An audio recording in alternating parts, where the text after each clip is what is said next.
परमपिता के अंशों को गदो कारगा का नमस्कार, जय गुरु। आप लोगों को फिर से मेरे दीप दायबोध गदो चैनल में स्वागत है। आज मैं मेरा 20 एपिसोड को लेकर आया हूँ। अब की बार आदर्श परिवार कैसे हो, how should be ideal family की चर्चा को लेकर आप लोगों के समक्ष प्रस्तुत हुआ हूँ। अगर मेरा ये आलोचना आपको अच्छा और इंस्पायरिंग लगा तो लाइक, शेयर और आप तक सब्सक्राइब नहीं किए हैं तो जरूर सब्सक्राइब कीजिएगा। ऐसा करके परमपिता की संदेश को दुनिया में फैलाने में मेरा सहायता करके आप भी पुण्य कमाइएगा, परमपिता से ब्लेसिंग्स पाइएगा। बेल आइकन में जरूर प्रेस कीजिएगा ताकि मेरे आने वाले एपिसोड आप तक सबसे पहले पहुंचे। चलिए इस एपिसोड में ये जानने की कोशिश करते हैं कि आइडियल फैमिली, आदर्श परिवार क्या होते हैं, कैसे होते हैं और उसके फायदे क्या है, हम इसे जानने की कोशिश करते हैं। आदर्श परिवार एक अच्छे और सुंदर समाज की नींव होते हैं, आधार होते हैं। वास्तव में कुछ आदर्श परिवारों की बदौलत ही समाज की व्यवस्था सुचारू ढंग से चल पा रहे हैं। वैसे तो कुछ लोग कानून के दंड से भय होकर और कुछ लोग ऊपर वाले की दंड से डर कर और कुछ लोग समाज में रह रहे लोगों के ताने से, क्रोध से डर कर एक सभ्य इंसान होने की ढोंग करके जीते हैं। इसलिए बीच बीच में लोग काम, क्रोध, अहंकार, लोभ और लालच की सैलाब में बहकर जाने अनजाने में गलतियां कर बैठे हैं। तब जाकर या तो कानून की शिकंजे में फंसकर परेशानियों के दलदल में फंस जाते हैं या लोगों के ताने, गुस्सा आदि से रूबरू होना पड़ता है। यूं तो कोई भी किसी झमेले में फंसना नहीं चाहता, हर किसी को शांति की धुंध है। बाय द वे, शांति उस जगह पर टिकते हैं जहाँ की आबोहवा खूबसूरत हो, और खूबसूरत आबोहवा को बनाए रखने वाले आदर्श परिवार ही होते हैं। शांति वहाँ पे बसोबास करते हैं जिस स्थान पे आदर्शवादी वाले परिवार लोग बसते हैं। आदर्श परिवार वाले लोग अनुशासित होते हैं, डिसिप्लिन होते हैं, अतः इस तरह के लोगों की रहन सहन, खान पान शुद्ध होते हैं। वे लोग सभ्य इंसान के स्थान में आते हैं। वे लोग उत्तम श्रेणी के लोग होते हैं।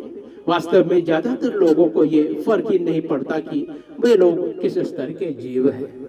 उन्हें आदर्श के विषय में ज्ञान ही नहीं होता। ऐसे लोगों को इंसान के रूप में जी रहे कीड़े मकोड़े, जानवर, राक्षस और इंसान के अंतर के विषय में ज्ञान ही नहीं होता है। पर आदर्शवादी लोग ज्ञानी होते हैं और उन लोगों को इसके अंतर का पता होता है। इसलिए आदर्शवादी लोग इंसान के स्तर से नीचे गिरने से डरते हैं। आमतौर पर जिन जिन लोगों को धर्म की चर्चा ज्ञान होते हैं, भगवान की भक्ति को व्यवहारिक यानी प्रैक्टिकल वे में फॉलो करते हैं, सतगुरु की होली फीट में खुद को समर्पित करके जिंदगी जीते हैं, और जो lust pride, anger, envy, greed gluttony, sloth और सेल्फिश की बुरी ऊर्जा को तराश कर love, respect, humanity, discipline, sacrifice, sincerity, obedience, gratitude, surrender, devotion, faith आदि की ऊर्जा में तब्दील करने की जद्दोजहद में डूबे रहते हैं। खुद की मन, शरीर और आत्मा को शुद्धि करके पवित्र बनाने की लगातार कोशिशें करते रहते हैं। वे लोग ही आदर्शवादी इंसान होते हैं। तो इस तरह की कोशिशों से हमें ये समझ में आता है कि आदर्शवाद होना भी भक्ति की अभिन्न अंग है, और आदर्शवाद हुए बिना परमपिता तक कोई पहुंच ही नहीं सकता। आदर्शवाद होना ही शांति की मार्ग पर इंसान को ले चलते हैं। वास्तव में हम इंसान की, या यूं कहे कि इस विश्व में जितने भी जीवित चीजें हैं, सभी इस यूनिवर्स कहे या नेचर की उत्पत्ति है। हमारे सोलर सिस्टम में यूनिवर्स की उत्पत्ति है। हमारे सोलर सिस्टम में जो सन है, प्लैनेट्स है, नेचुरल सैटेलाइट्स जैसा मून है, सभी इस यूनिवर्स की उत्पत्ति है। हमारा शरीर नेचर की 5 एलिमेंट से निर्मित है, जो नेचर की अभिन्न अंग है। जैसे हम जानते हैं कि माता पिता के गुण यानी क्वालिटीज बहुत हद तक संतान में स्नानांतरण, ट्रांसफर होके आ ही जाते हैं, ठीक वैसे ही दुनिया की हर लिविंग थिंग्स में यूनिवर्स की बहुत कुछ क्वालिटीज, कैरेक्टरिस्टिक ट्रांसफर होके आ ही जाते हैं।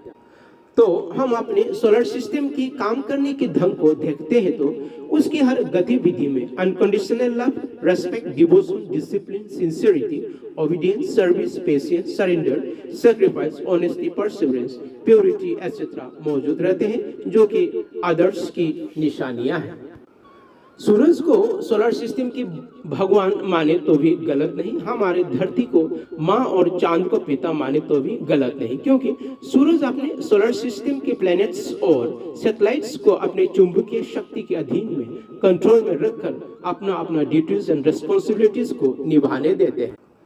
सूरज की अधीनता को चुपचाप स्वीकारते हुए हर प्लैनेट्स और सैटेलाइट्स डिसिप्लिन के साथ सूरज की दामन में अपने मन के भीतर प्रेम और भक्ति की भावना को लिए हुए, सम्मान दिखाते हुए, निष्ठा के साथ आज्ञाकारी बनकर, खूब धैर्य रखते हुए, शुद्ध मन के साथ खुद को सूरज की श्री चरण में समर्पित करते हुए, अपना आजादी को अर्पण करते हुए, बिना रुके बिना आराम किए लगातार अपने कर्मों के द्वारा यूनिवर्स की सोलर सिस्टम के अस्तित्व को बनाए रखने के लिए बड़ी ईमानदारी के साथ सेवा देते रहते हैं।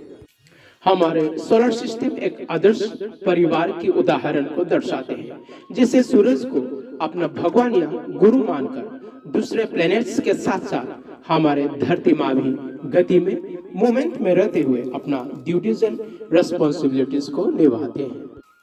धरती माँ अपने दामन में बसे हुए को एक नया जीवन देते हैं। जीवित चीजों के बचने बढ़ने की आधार है धरती माँ। धरती के बिना बाकी चार तत्व भी शक्तिहीन है। बाकी चार तत्व भी धरती के सहारे ही अपना ड्यूटीज एंड रेस्पॉन्सिबिलिटीज को आसानी से निभा पाते हैं। इसलिए धरती को हम माँ कहकर संबोधन करते हैं। फिर चांद की शक्ति के बगैर धरती में कुछ भी चीज बचने बढ़ने में असमर्थ होते हैं, लेकिन चांद में वो शक्ति नहीं कि खुद में जीवित चीजों को बचने बढ़ने दे। चांद धरती माँ की शक्ति के मिलन से ही दुनिया में जीवित चीजें बढ़ते हैं, बचते हैं। इस नजरिए से देखा जाए तो चांद में पिता जैसे गुण पाए जाते हैं, क्योंकि एक मर्द अपने बीज को औरत को सौंपते हैं तो उस बीज को औरत अपने खोख में ग्रहण कर पोषित करके जीवित चीजों की उत्पन्न करते हैं और अपने दामन में लेकर उसे पोषण देकर बचने बढ़ने देती है। चांद के बगैर धरती माँ अकेले में कुछ भी जीवित चीज उत्पन्न नहीं कर सकती। खैर, एक परिवार की पति और पिता के समान ही चांद पृथ्वी पर कोई आसमान से उल्कापिंड या धूमकेतु आकर न टकराए, धरती को कोई नुकसान न पहुंचाए, रक्षा करते हैं, प्रोटेक्शन देते हैं। धरती की संतुलन यानी बैलेंस न बिगड़े, चांद अपने शक्ति के द्वारा नियंत्रण में रखते हैं, कंट्रोल में रखते हैं। धरती चांद के नियंत्रण में रहकर ही खुद को नियंत्रित कर पाती है, बैलेंस कर पाती है और बिना कोई दिक्कत के आराम से अपना ड्यूटीज एंड रिस्पॉन्सिबिलिटीज को निभाती रहती है। और इसी तरह हमारे सोलर सिस्टम में मौजूद हर एक प्लैनेट्स और नेचुरल सैटेलाइट्स को सूरज अपनी शक्ति के द्वारा नियंत्रित करते हैं, संचालित करते हैं। और हाँ, हमें ये भी समझना होगा कि हमारे सोलर सिस्टम में जितने भी प्लैनेट्स और सैटेलाइट हैं, सभी सूरज की शक्ति के अधीन में रहते हुए, सूरज के नियंत्रण में गुजर बसर करते हुए एक दूसरे से जुड़े हुए होते हैं और एक दूसरे को प्रोटेक्शन देते हैं और एक दूसरे की जरूरतों को आपूर्ति करते हैं, शेयर करते हैं। एक के बिना दूसरा अधूरी है। सभी ग्रह और उपग्रह एक दूसरे के सहायक होते हैं। ठीक इसी तरह धरती में गुजर बसर करने वाले लिविंग थिंग्स एक दूसरे के सहायक बनकर जीवन यापन करते हैं। तो इस तरह की बातें बोलकर मैं ये जताने की कोशिश कर रहा हूँ कि एक परिवार में पति या पिता की आइडियोलॉजी पर चलना अत्यंत जरूरी है और एक पति या पिता को अपने सतगुरु अथवा लिविंग आइडियल के आइडियोलॉजी पर पूर्णतः चलना जरूरी है। जैसे सूरज की कंट्रोल में सभी प्लैनेट्स गुजर बसर करते हैं और सूरज सुप्रीम फादर के अधीन में रहकर अपने परिवार रूपी सोलर सिस्टम को चलाते हैं।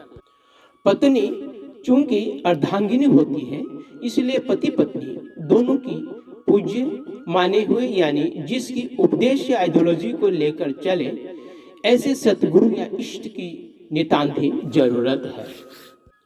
नहीं तो घर के सारे परिवार के सदस्य अपने अपने विचारधारा के हिसाब से चलेंगे तो परिवार में एकता नहीं रहेगा, सद्भावना नहीं रहेगा, प्रेम नहीं रहेगा, आपस में टक्कर होते रहेंगे और ऐसे परिवार में अहंकार, क्रोध, नफरत, स्वार्थ, जलन जैसे दुष्प्रवृत्ति की राज चलता है और वहां शैतान के राज चलता है और अंत में सब कुछ बिखर जाता है, नष्ट हो जाता है। जैसे सूरज के नियंत्रण में आज्ञाकारी बनकर हर एक प्लैनेट्स और सैटेलाइट्स गुजर बसर ना करते तो हर एक प्लैनेट्स और सैटेलाइट्स आपस में टकराकर चूर चूर हो जाते या एक दूसरे से दूर चलकर कहीं दूर में खो जाते, नष्ट हो जाते। इस तरह सोलर सिस्टम की अस्तित्व ही ना रहता। हमारा सोलर सिस्टम एक आदर्श परिवार की उदाहरण को दिखाते हैं और सोलर सिस्टम जैसे एक आदर्श परिवार में सूरज जैसे सतगुरु या इष्ट की नितांत ही आवश्यक है। इसी तरह हम इंसान के परिवार में भी एक सतगुरु या इष्ट या लिविंग आइडियल की नितांत ही जरूरत है, जिसके श्री चरण में सभी परिवार के सदस्य समर्पित होकर जिंदगी को सुचारू रूप से शांतिपूर्वक चलाए। जिस परिवार में सतगुरु नहीं, लिविंग आइडियल नहीं, या जिस परिवार में यूनाइटेडली और हार्मोनियसली लिविंग आइडियल की वंदना नहीं होता, उसके आइडियोलॉजी पर नहीं चलता, वो परिवार आदर्श परिवार में गिने नहीं जाते, आदर्श परिवार की श्रेणी में नहीं आता। इसलिए घर में आदर्श परिवार की स्थापना हेतु परिवार के सभी सदस्य एक लिविंग आइडियल को अपनाकर उसके दिखाए हुए मार्ग पर चलना ही चाहिए।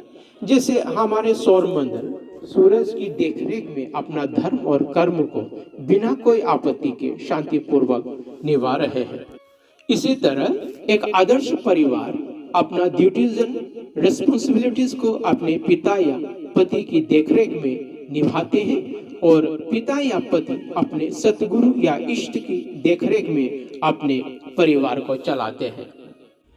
आदर्श परिवार में फैमिली मेंबर्स के मध्य में love, service, respect, gratitude, discipline, honesty, surrender, sacrifice, faith, obedience, Chitra की पूर्णतः पालन होता है। संतान अपने माता पिता को भगवान और गुरु मान उसकी भक्ति और सेवा करते हैं। छोटे भाई बहन बड़े भाई बहन की खूब इज्जत करते हैं, खूब आज्ञाकारी बनते हैं।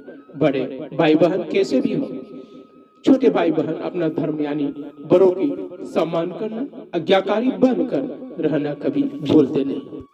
अपने से बड़ों के आगे मौन रहकर अपना दायित्व को डिसिप्लिन के साथ निभाते हैं।